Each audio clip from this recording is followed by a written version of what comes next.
This video is not to please anyone, but to satisfy my conscience and appease the universe. Ifolife ọbụla ime n'ụwa nwere ụgwọ, adịghị m eme ife ka ịlọvụọ m, but m na-eme ife for the sake of humanity and the universe. Negodi otu our Igbo men, our Igbo able-bodied men n'ime ana Igbo, na-eme one of our sister embarrass, public embarrassment, or can I say, sexual harassment, just because now this beautiful lady, ye very sexy, like any other woman around the world is dressing.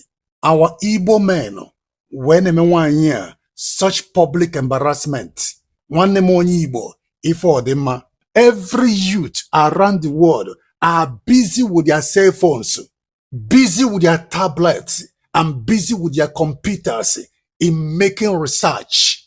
Youth are busy researching and researching and researching. Innovations, civilizations, techs has taken over the entire world. In the same that world, Igbo youth can a bindu in the 1960. Olufu on Sunday, all these people in Afeba, a book of the Bible, governor church, igi better for job, igi better for miracle. Can Shineke go for there, but your heart you were filled with iniquity. Recently, a discovery was made by a 39-year-old American scientist that named a new planet, a planet that is similar like this planet Earth. The planet will marry more oxygen, more CC, exactly like this planet Earth. This is how busy the world are. The entire world are exploding, exposing, and competing. The world are busy. Brains are busy. Youth are busy. Morning, day, and night. Making research, and making research. But in the part of our own world, docility, naivety, negativities, backwardness is what is reigning in the part of our own world, Bendibo. British and Americans were telling Jesus, their girls, their women, nay, if the worse than this, if the more sexier than this, their men,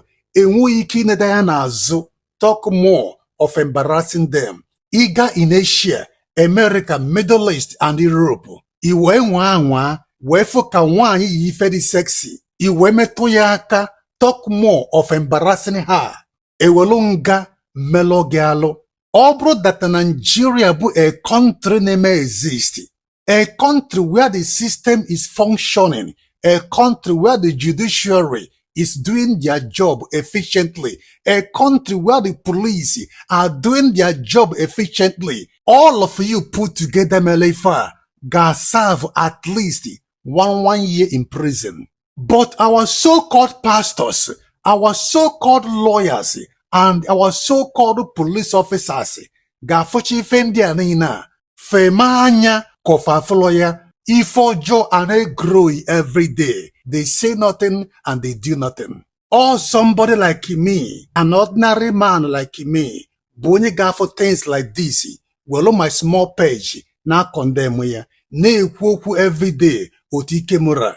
Only me, and I'm proud that no source of more critical thinker, boyneji page mu every single week, I condemn our people. Ndi na-agba mmadụ ọkụ, nwanne gị zoboloshi, nwanne gị mobile ife ọjọọ, kama ị ga-enwude ya, hand ya over to ndị uwe ojii, like otu esi eme ya in every countries around the world.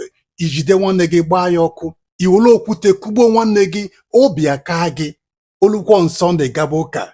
It was him na Igbo and not under a curse. It was that na the spirit of the land, the spirit of this person, Igbo, in such manner, aga rise, borderland ono and border people ono.